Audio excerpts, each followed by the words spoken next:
But thank you for joining us for the last Poetry in the Park reading this season. It's been a really amazing summer here at Juneau Park. We're grateful to all of you for joining us tonight, and those of you who've joined us throughout, of course, to all of the poets who've joined us, including tonight, Terimarie Degree, Jennerjohn, Rick Ollman, and Elias Sepulveda. So very excited about those readings to come. And of course, the readings that have already happened this season. My name is Mike Wendt. I'm the program director here at Woodland Pattern, which isn't here. I can be program director wherever I choose, I guess. I'd like to begin with a land acknowledgement and say that here in Milwaukee, we live and work on traditional Potawatomi, Ho-Chunk, and Menominee homelands along the southwest shores of Michigami, part of North America's largest system of freshwater lakes, where the Milwaukee, Menominee, and Kinnickinnic rivers meet, and the people of Wisconsin's sovereign Anishinaabe, Ho-Chunk, Menominee, Oneida, and Mohican nations remain present. We further acknowledge the grave evil colonialism introduced to these lands through genocide, as well as slavery, but also via racist and xenophobic beliefs, laws, and practices that continue to inflict harm upon Black, Brown, and Indigenous lives. We honor those who have lived and do live now at these intersections of identity and experience, and are committed to the active dismantling of white supremacy. Once again, thank you all for joining us. I also want to say thank you to some organizations and individuals and who've made this all possible, mainly organizations right now. Individuals, all of you, and everyone who's come.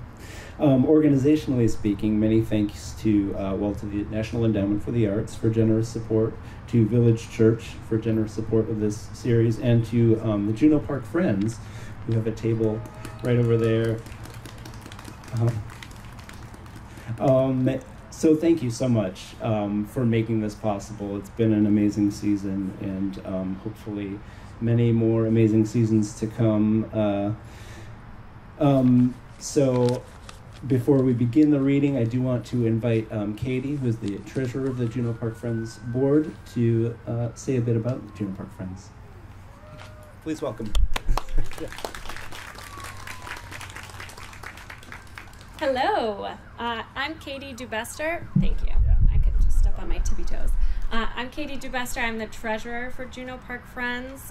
We are an organization that works to preserve and promote Juneau Park through events and just improvements made in the park, one of which is the statue preservation project we completed a couple of years ago. So we're happy to be here. We're very happy to support Woodland Pattern when they put on the Poetry in the Park series every year. We continue to support them and hope for many years to come, like you said. We do have a table over there. If you're interested in any food or beverage, please stop by. We'd be happy to get your emails. We won't pander to you and ask you for donations, but if you're interested in hearing any more about our organization, our events, or any of the work that we do, we'd be very happy to get your contact information. So thank you so much for coming, and thanks again to Woodland Pattern for putting on such a great event and multiple events this season. So thank you.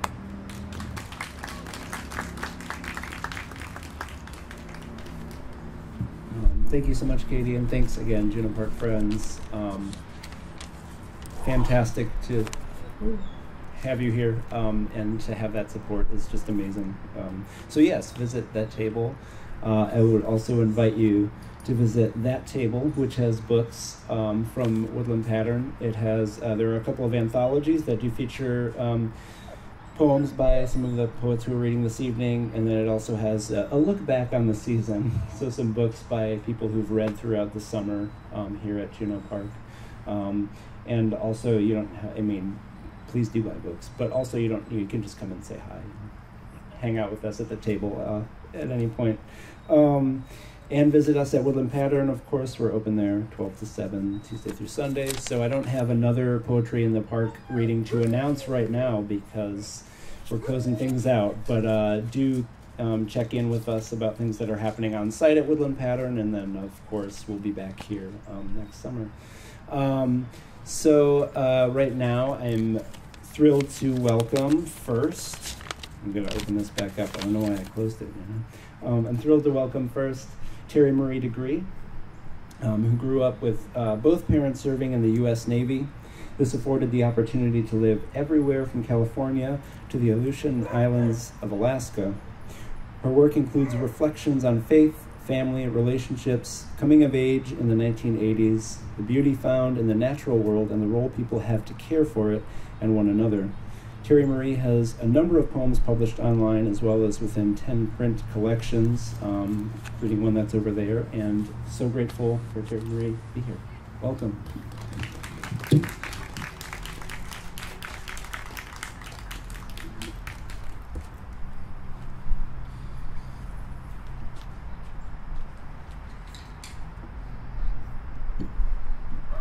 Okie doke.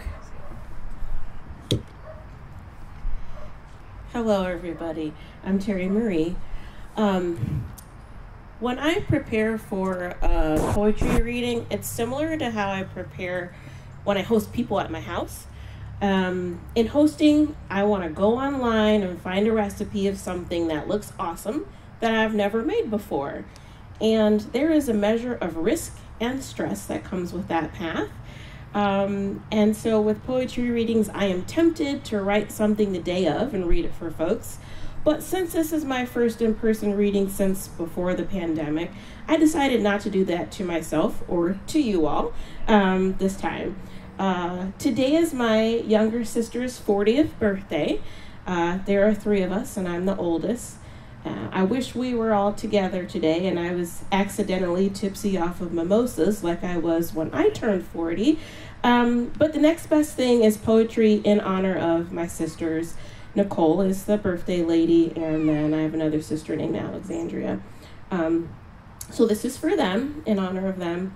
To start, I'm going to share some poems connected to living in Alaska, as mentioned in the bio, and then end with poems connected to remembering life in San Diego. The first one is called Ode to the Tundra Berry. 30 years and the beauty in your breath is ever with me. There is nothing more precious produced in the birthplace of the wind, fruit, full, life, offered up to horned beast and man, fingers stained a deep crimson, alternate between bucket and mouth. Bursts of laughter simmer up through the swish of snowsuit and crunch of foliage under boot, then slowly fall as seeds for next season's sacrifice. This next poem is called B6A Moose Road, and that is actually the address of the house that we lived in when we lived in Alaska. And so this is about that neighborhood. B6A Moose Road. Brisk bike rides, picnics with packed sandwiches, inhaling salty air, sweaty brow under a wool cap, exhaling quickly, small puffs of smoke rise, adventure found around every corner, exploring the small aisle, learning oneself, scratching the surface of truth found in this life, welcomed warmth on long summer days, diving into mounds of fluffy white flakes on unending winter nights. This is the place that births the winds. This is the place that births free spirits, unkempt, uncontrolled, unforgettable, beauty everlasting. I am a habitual non-naming poet. In other words, I have lots of untitled poems. And this one is about the meanings of my name and my sister's names. And so I just refer to it as name meaning poem. Island kingdom, star of the sea, from within one defender will rise, a champion, such is long foretold from once upon a distant dream. Thank you to the dog in the back. This is another unnamed poem. Breathe in, feel your chest fill. Watch it lower as you exhale. Close your eyes and remember. Remember the warm touch of sun on your skin. Remember the buzzing sound of hummingbird wings. Remember the taste of honeysuckle nectar. For this was the time when time's trappings couldn't snare you.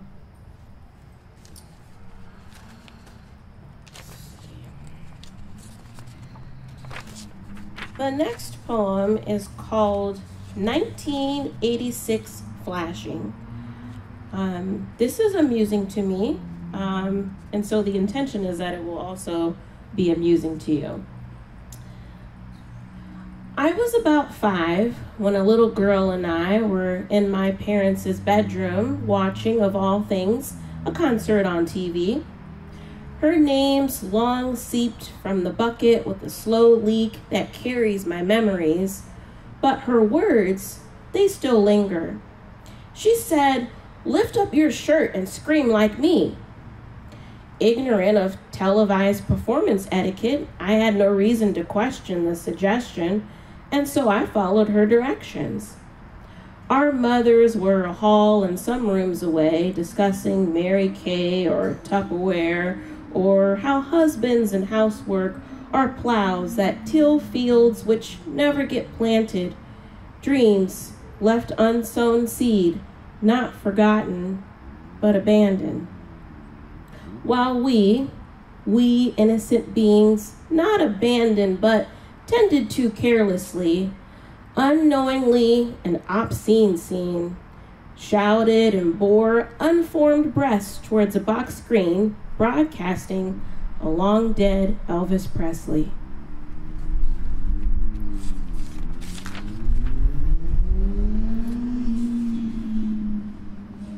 This is a totally different tone. It's called Unmourned Mourning. I'm 1/16th Native American, 1/32nd maternal, 1/32nd paternal. Don't have a clue which tribes, but you believe me because it's just something that people say in this grand land, the great big melting pot, the USA. My grandmother was named Mourning, a name attributed to the native roots. I've been told that before I was born, she suggested I be named Mourning too. My parents obviously didn't oblige, and now she's dead. Known in her town for being involved with the arts, her funeral featured a saxophone solo, dramatic monologue, and even a poetry reading. People I didn't know came up to me saying that I got my gift from her, yet no one had invited me to speak or to share a piece. My sister, unconcerned with decorum and preoccupied with curiosity, irreverently took the lid off the sky blue colored urn to take a peek inside. As the sound of the lid closing clinked and floated into the next room, it carried with it bitter memories. It was an afternoon littered with one-armed side hugs and false pleasantries, a ritual to appease the living. I participated with my presence, but not my heart, because I, in truth, was not mourning. The last 2 poems I'm going to share are set in our home in San Diego. One is imagined, based on some truth, while the other is lots of various bits of truth melded together. Pool of Siloam is a nod to John chapter 9 in the Bible. Masquerade as a gardener, so nobody knows when you claim to have spent hours weeding, you were really trying to drown out the voices using a garden hose. An ocean's worth of lead-tainted water streaming past your left earlobe, cold and running down your back, pooling at the feet of the Madonna statue that sits under the bird feeder right of the sliding glass door. If only her man-fashioned hands could move, could scoop up the fresh mud from around her base. If, like her son, she could take soiled fingers and place them tenderly at the sides of your face and proclaim a vacancy of voices as soon as you've had a wash. It's too bad she's ceramic and made in Mexico is etched on the side of her robe. Since you're already on your knees, press palms deep into the wet earth, trace each ear, close your eyes, feel the sun harden the dirt. Breathe deep and patiently wait for its warmth to dry your shirt. And then you and the manic legion you carry can all go back inside. And lastly, before play on Saturday, 3 sisters with bellies full of grape jelly and butter grits, sausage links and cheese eggs, wash everything down with large cups of Sunny D. The hum from the stove vent fan, along with their laughter and light-hearted chatter, are the air that inflate Saturday's beginnings. After placing the needle in the exact right place on Dad's prized LP and armed with old wash rags and pledge, the weekly ritual can commence. There is more dancing happening than actual cleaning, singing and swaying. Whoa, yo, yo, yo, whoa, yo, yo, whoa. Whoa, yo, yo, yo, whoa, yo, yo, whoa. Beads of sweat collecting, causing barrettes dangling from the ends of French braids to stick to foreheads and neck napes. It's a sign that it's time for a red Kool-Aid break. As ocean fresh steam rises from the dishwasher, they silently meditate, almost hypnotized, watching the incense ash logs slowly falling, the orange ember creeping and still burning, scented air swirling, twirling with Dad's cigarette smoke, collecting in clouds with the Rastafarian music notes, shimmering in the beams of late morning sunshine like a charmed iridescent snake, before floating out the open kitchen sliding glass door. The weight from the past week has been successfully exercised. It's now time to change and head outside to play. Thank you.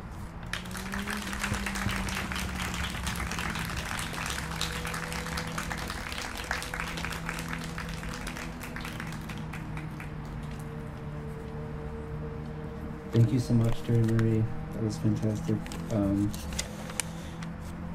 I am excited now to welcome Jennerjohn, who is a Wisconsin poet who spends her time between Milwaukee and Door County. She's recently retired from a 35-plus year teaching career in higher education and is looking forward to more time to read, write, and walk in the woods with her dog, Django Reinhund, which is a fantastic name. All right, welcome, Janet.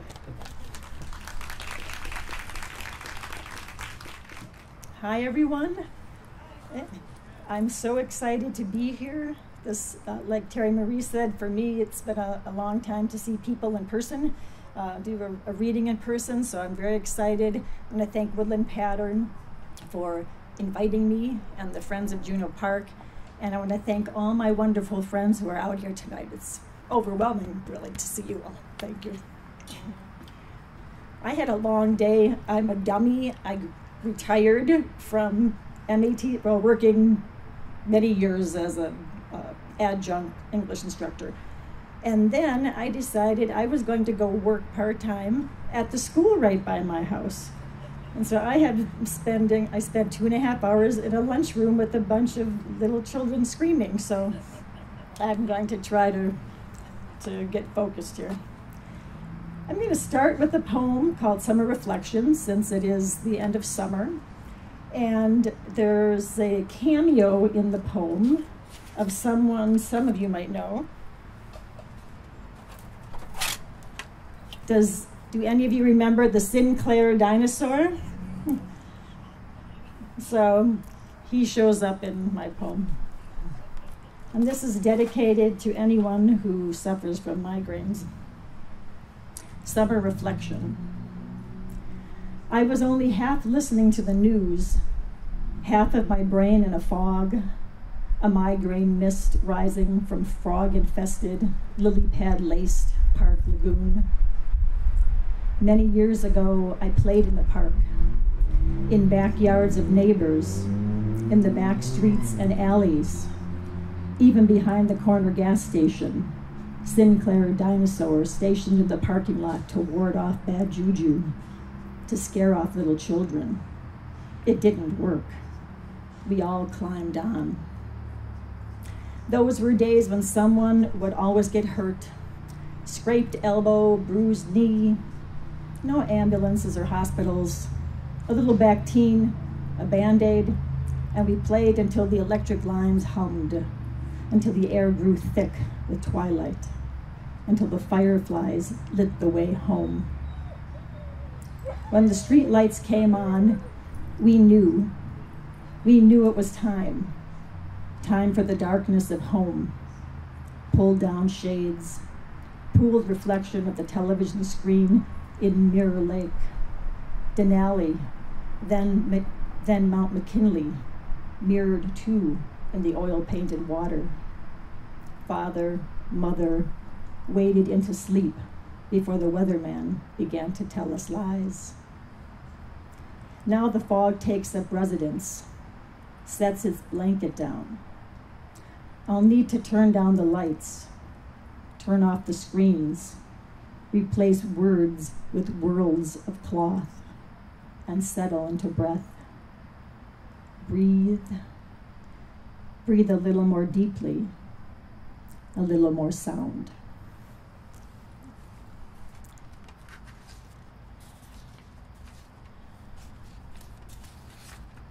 So I mentioned Mount McKinley, which now we call Denali, and we actually had a oil painting of McKinley mirrored in Wonder Lake. And I was lucky enough in the year 2000 to travel to Alaska with my mom. And we stayed out in the outskirts of the national park in one of only 2 hotels that there are where you can actually see Mount McKinley. And if you're lucky enough when you're there and the clouds part and you get to see the mountain, it's incredible. So at this resort, every day there was a hike you could take. And the first day there was easy, medium, and hard. And the first day I took the medium hike, and it took us through all the different ecosystems of the park. This is called Denali. Mosquito tundra left me hungry and steaming. Well, we were actually in the permafrost when, dressed as exterminators, we attempted to eat our lunch. Lift veil, insert peach, before predators nest on fuzz. There was no time for a toast or a treble song of yore.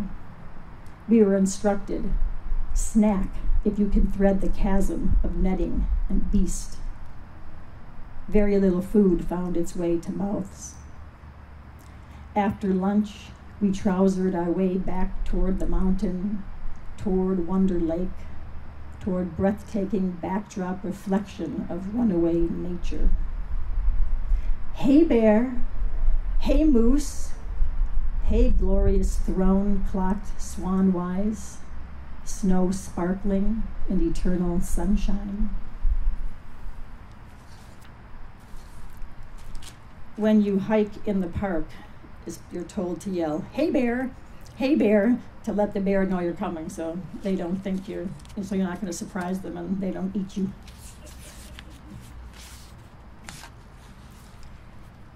So I'm going to keep it in a kind of rural zone. My father grew up on a farm in Prentice, Wisconsin, which is in north central Wisconsin. It was a dairy farm. And when my grandfather died, I was 7 years old, and my father inherited the 80 acres across the street from the farm, across the road. And on this 80 acres was a very old farmhouse. It had no electricity, no running water. It was basically camping with a roof over your head. And when my mother died in 2007, my father had already passed. We had to have the house torn down for insurance purposes, and a neighbor who does construction actually dug a hole and then piece by piece with the backhoe pulled the house down and put it into this hole. And so this is homage to the farm. A trip to the farm. Our family farm wasn't a farm. We didn't grow crops like corn for the cows. The soil was rock-pocked, pitted, poised to fight against the plow. So shrubs and field grass and brambles grew where they could. Water mostly inhabited the land just below the surface. It saturated the ruts of our tires. We often walked the half-mile driveway. The farm was where my brothers went to hunt.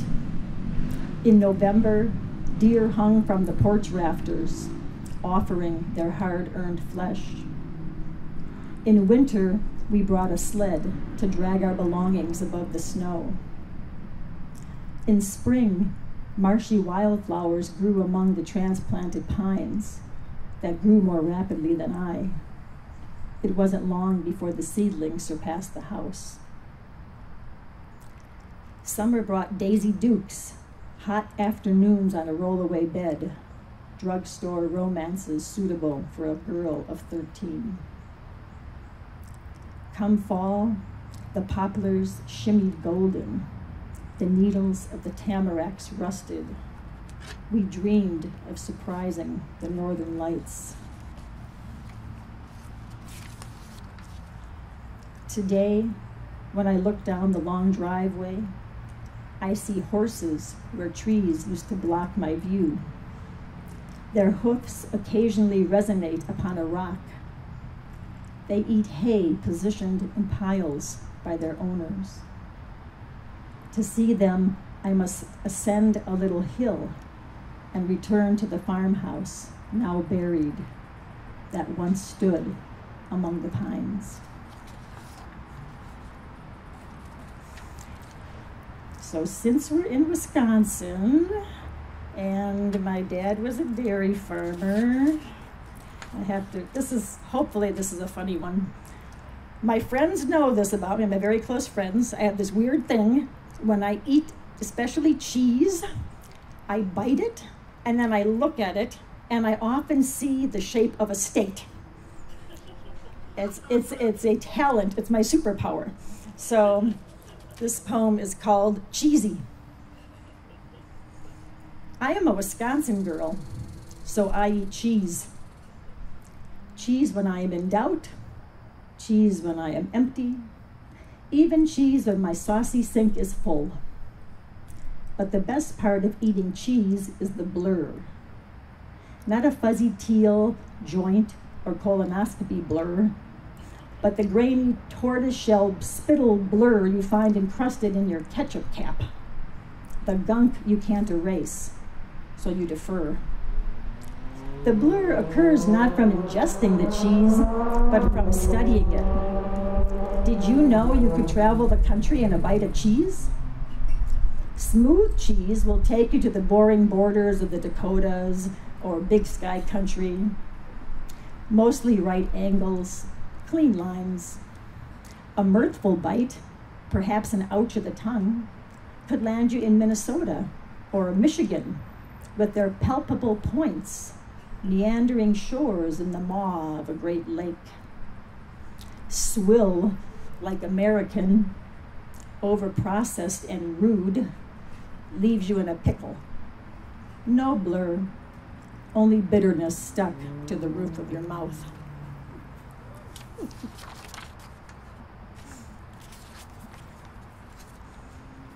My dog Django was mentioned in the intro, so I have to read one for him. Beware of song for Django. And yes, Django Reinhund is a pun on Django Reinhardt, the famous jazz musician. My dog is bored. He wants drama. The scratching of claws on our aging deck. The slamming of a car door by an irritated toddler. The laughter of new parents. He does not distinguish between friend and foe. Life is too short for that. His opera points toward tragedy every time. He intuits every move in the grass as prey. Rabbit, ground squirrel, gray squirrel, bug, taunt, leave him breathless after the chase. In the sun, under my desk, or at the foot of my bed, he reclines. Vigil in repose, in dream victorious.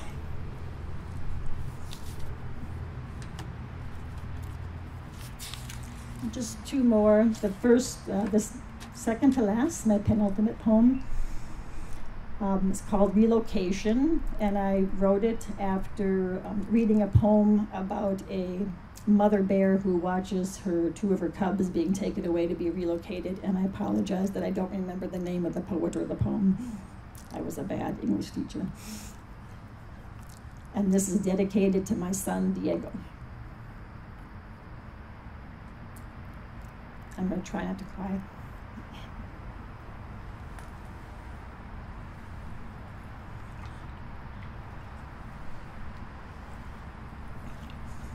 We took you from the fields and streams, the mountains, hills, and valleys.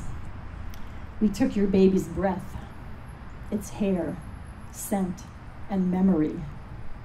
Your mammary glands wizened, dampened with tears. Can we call them tears, what appears to be sadness?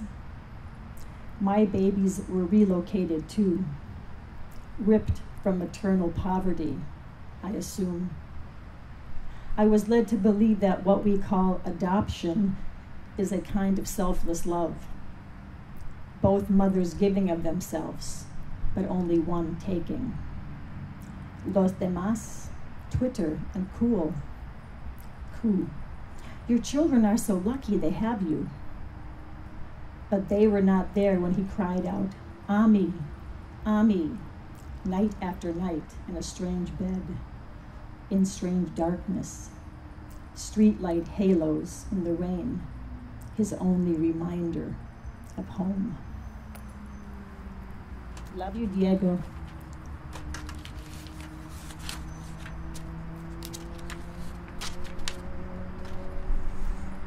And I'm going to finish with a shout out to my writing group. In June of 2020, at the beginning of the pandemic, my bestie sitting out there, Brenda Cogdenis, invited me to a writing group. We meet usually every Wednesday. We've been meeting all these months and over Zoom. And we were very lucky in July to meet in person. We started out as about 5 of us, and now we're 13.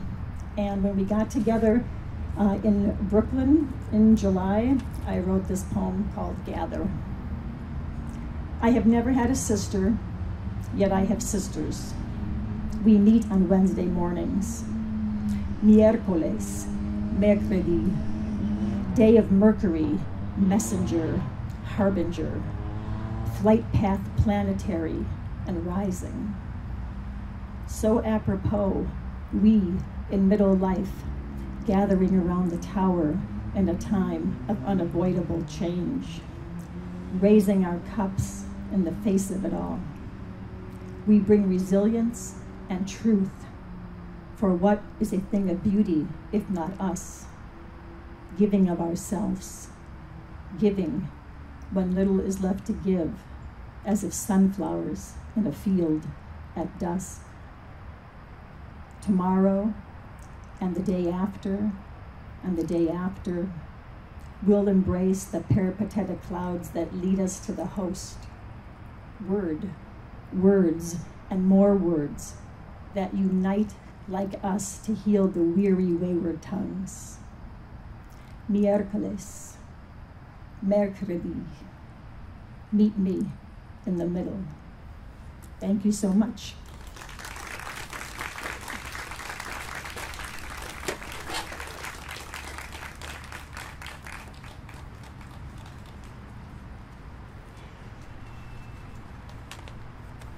Thank you so much, Janet.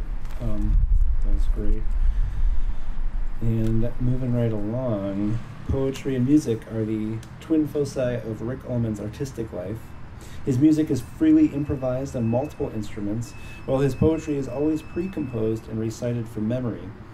These two very different approaches to performance share the goal of heightened expression, combining both structure and spontaneity. And it's a great pleasure to welcome Rick this evening. Welcome, Rick.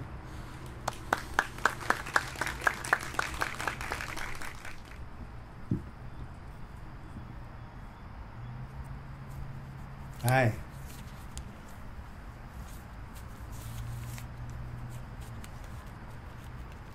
I recite from memory, but I don't remember which poems I'm going to recite, so here's my note.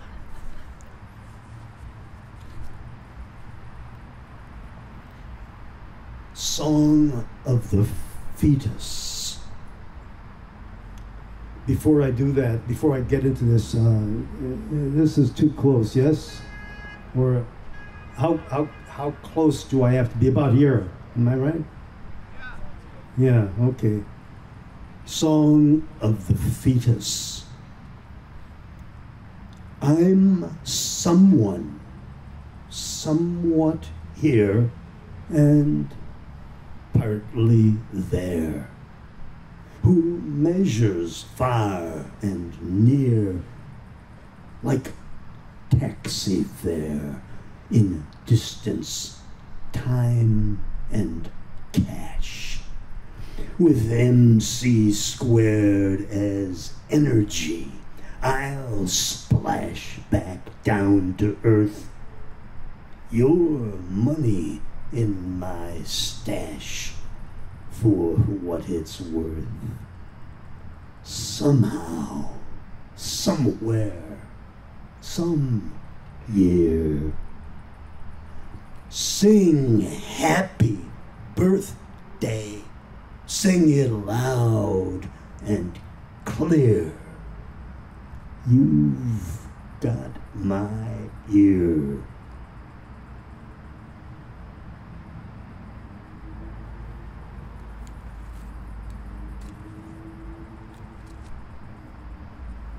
Away.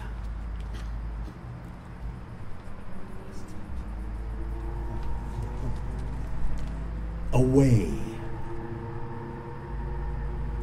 Though life and breath will wear away, we smoke our air away. Sculpting in clay, I needed more. The stone said, pare away. They're rare because when they grew old, we threw the rare away.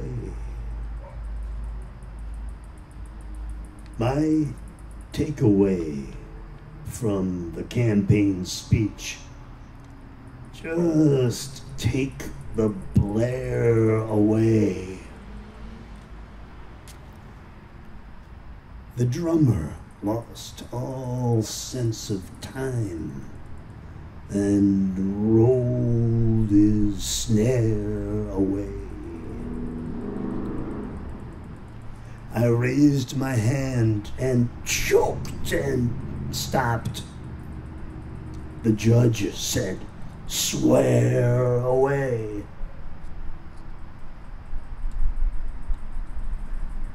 My one and only knows my love. The rest I scare away. When she's performing on the stage, you're free to stare away. I tried to leave myself alone, but couldn't tear away.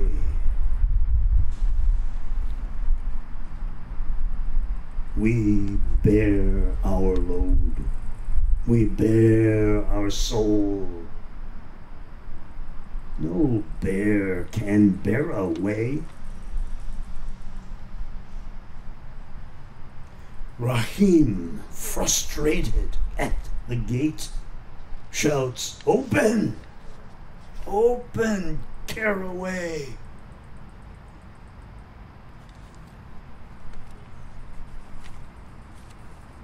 So some of you probably recognize that form, some may not.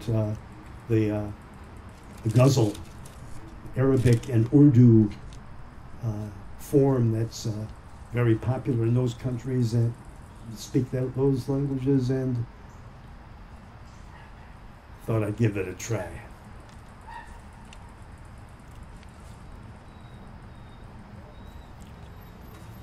Turnabout.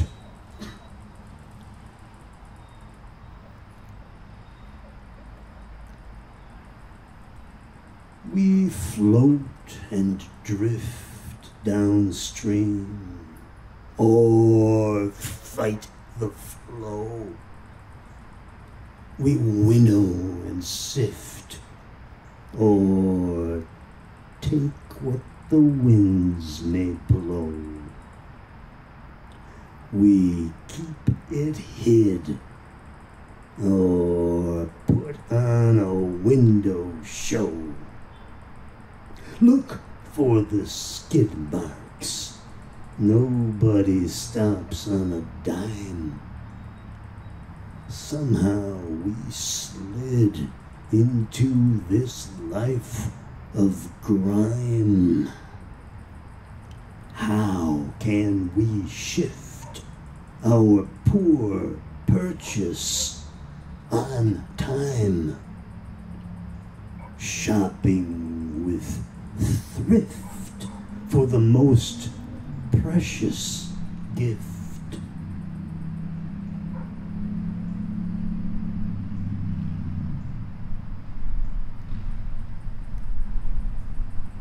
Seven takes on politics.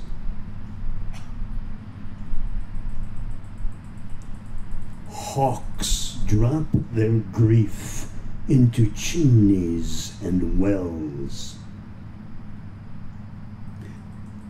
Beyond belief, we need to know what sells.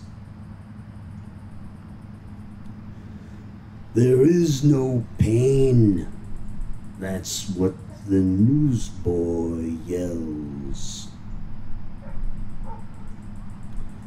She can't complain, or won't if no one hears.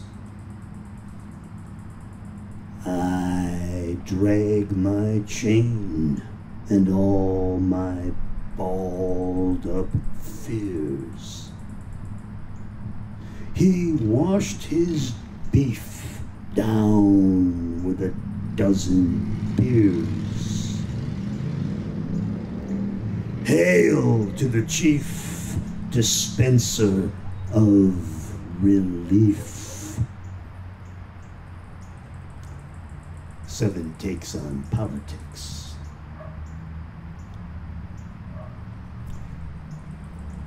This threat,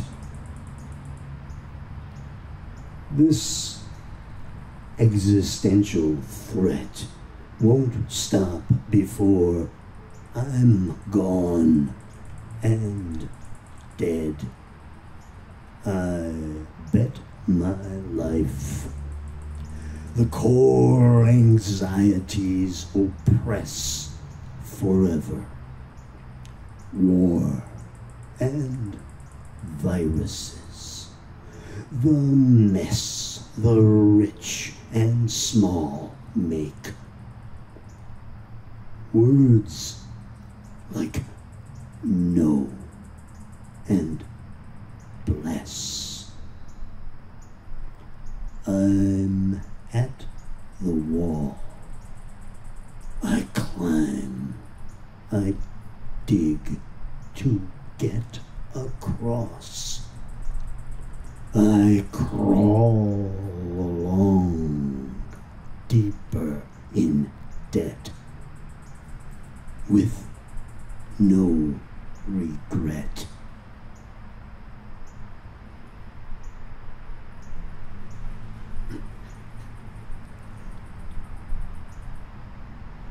the expulsion from the garden. The unreal world of work dawned on the 8th day. We would try to shirk our duties. Faith was not yet discipline. A grudging wraith with flaming sword had been dispatched from heaven, and mindful of our sin, shipped us to 7 seas with a shallow smirk. And now, the 11th hour, sunk in murk, while supervisors lurk.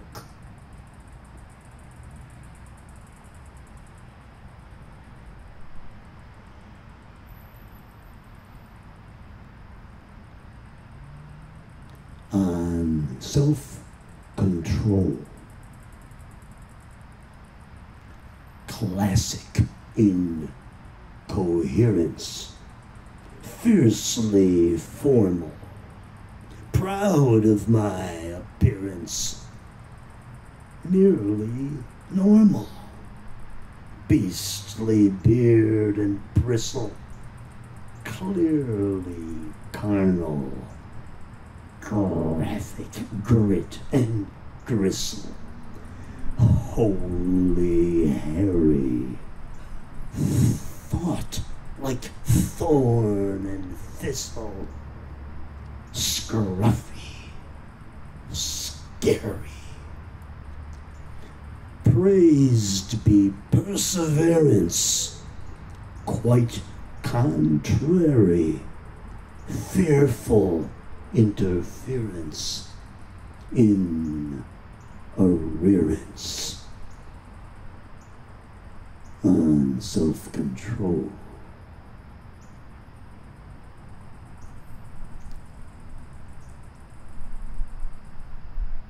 In every hue,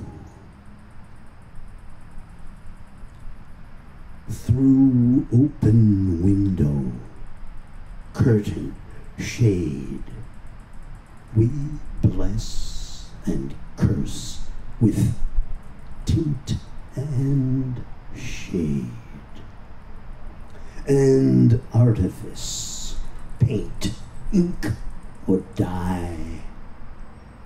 We make our mark until we die. We see ourselves in every hue, the hue and cry, the cut and hue, in amber, green, or sudden red. Our earth asked simply to be read. Her pages turned, her hot breath blew. The book abides, its cover blue.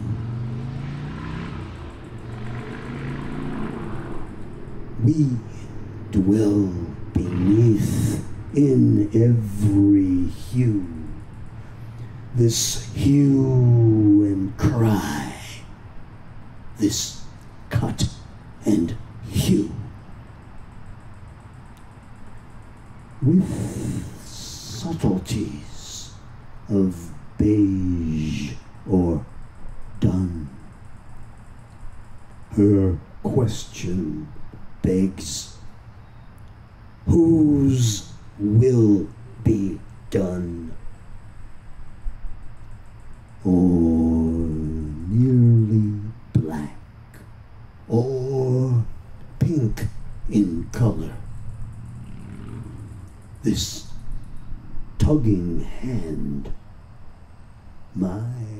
garden's color.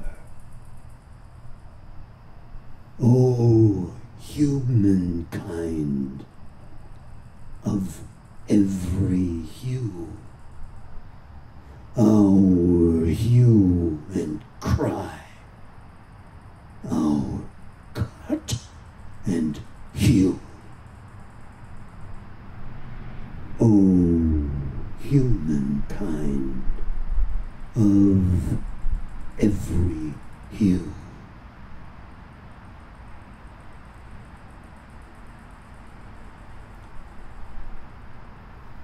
And the last one I'll recite. Hilarity, the gift. Hilarity, the gift of afterplay.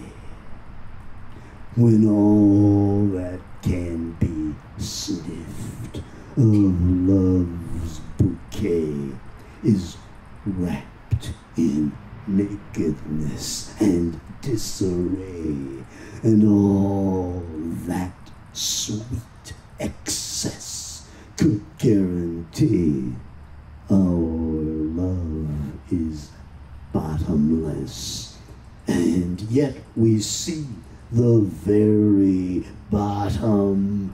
Swift hilarity is lying low to lift us.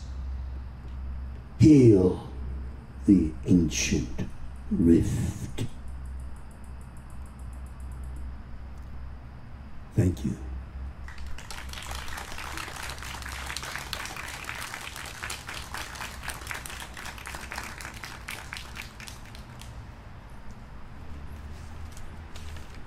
Thank you so much, Rick. That was great. I don't know if this was just me, but I swear there were moments where, like, as the volume increased, like, the lights sort of, like, some of the plosives, you know, and I don't know whether it was a trick of my eyes or the actually the lights. It was great. So, thanks. And finally, really excited to welcome Elias Sepulveda, who was born in Los Angeles, California, to Mexican migrants. He currently lives and works for Milwaukee County as a juvenile probation officer, and is a student in the PhD program at UWM, and also has been just a great friend to Woodland Pattern for quite some time. Welcome, Elias.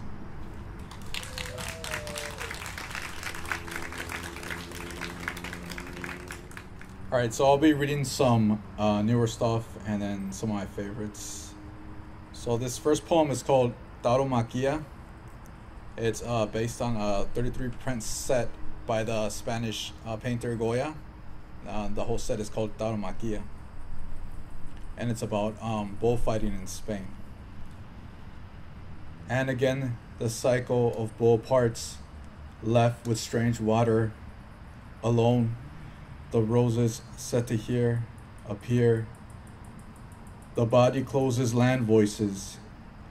We carry walls through summer, love speak against the windowed glass.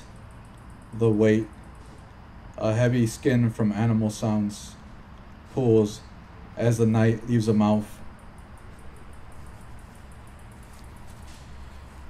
This next piece is called Guadalupe. It's based on this experience that I had growing up in East LA when my parents took me to see this apparition of the Virgen de Guadalupe. I mean, it was real for them. I just saw a T-Rex being attacked by pigeons, but hey. Guadalupe. Carried through Centinela Avenue, Aparición, drip from labored garments, a brief city swollen with bone, pressed into colony light.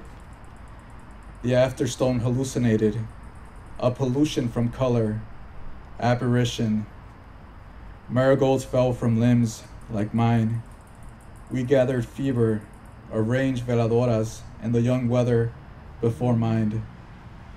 Wrapped in saints, Romans, angels, Catrinas, the exhibition of glass began, our containment unable to join the wax's passage to water.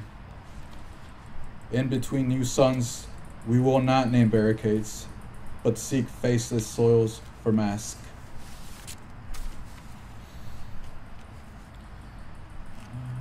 This next one is called ikebana. It's the Japanese word for flower arrangement, so for that artistry. Oh hustle, you ain't honey, the broken rivers leave us. Our bodies breathe melodies, open to the rain. Our bodies, units for pollen songs. The arrangement for black and brown deaths is ready-made. Baltimore, Chicago, East LA, statistic, corrido, heap. Charred limbs of sugarcane are unlaced from the earth, bundled, packed into pickups. Campesinos hack at any standing. Enough derangement and scattering can carry the muted body. These are just a couple of my favorites. This one's called The Delusional Rhythm of Broken Streets. A houndless blood song, the banished wind of moon, sailing lungs, hurled feet, unspeaking swells, the sacred fire of lambs is fucking on worker limbs, a window open to carnivorous air, the bottling of sirens and breaking.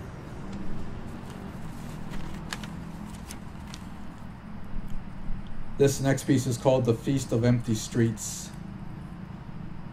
I was little. Street sweepers were still mouthing blue whales. In my imagination, I still can't pin the eyes on the frenzy of so much body, who feast on leaflets from the parade of union trees. Back then, their leafy veins were eligible. With my fingers, I could only trace the nudity of blood. It was the crisp and cracking air that put a city on its knees. Everything had a spine. The meat and dreams could melt off, but the soul was bone and butter only came from spine. I spent a childhood drowning and surfacing to see nothing but marginalized horizon and the falling arc backs of their inhabitants. One day my blind grandfather gave me a whittling knife. I spent all summer hollowing out any penetrable surface, dirt, drywall, the skin of fruit. Autumn spin on my heels. I carved what seemed an infinite number of chambers and learned to live in the house of sound, learned to never press an ear to the wall of the next room.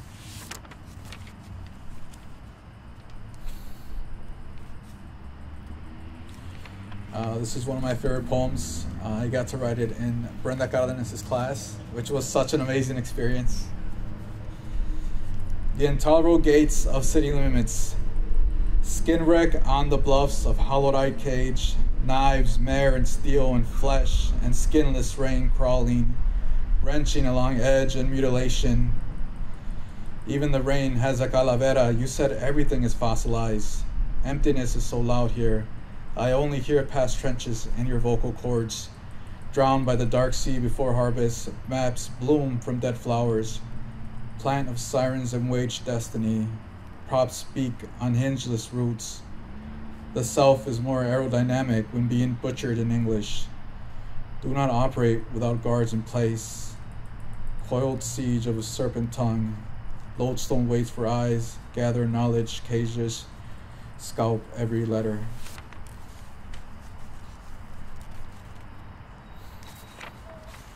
Oh, this next piece is untitled.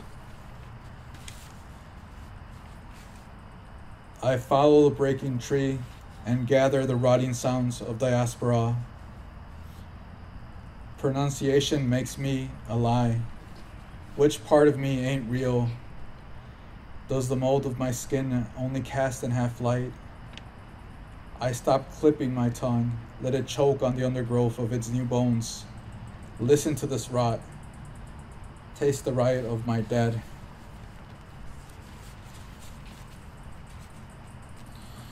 This last poem, I guess, in the honor of the statue behind us. I had talked to Mike about it before. It's called Conejo Blas. It's based on this Spanish lullaby about this revolutionary rabbit that they would sing to children. Weigh out the trafficking sky, scale the fleeting spikes of sun, there level a night down to ants. Can we dream our bodies this big? Open our shook fist, peel the face of clouds. Broken field of rabbits, is childhood this ancient? Our ruined small bones and their forgotten weight, a machinery of mist. Conejo Blas, ¿a dónde vas? Con esa escopeta colgándote atrás. This is our sky, skinned rabbits, the pareidolia of smoking guns. Thank you.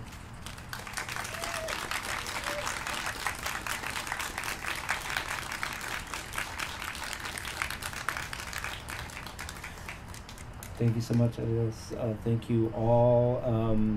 Yeah, thanks to all the poets this evening. And I just want to say, like, it's been wonderful closing out the season with a reading featuring 4 Milwaukee-based poets, each of whom in various ways has been an active part of the life of Woodland Pattern. So that's a really wonderful and meaningful way to close the season too. So thanks to you all for the readings and also for the contributions you've made, some of you going way back, and thanks of course to all of you for joining us and making this possible, and again to the Friends of Juneau Park. So good night.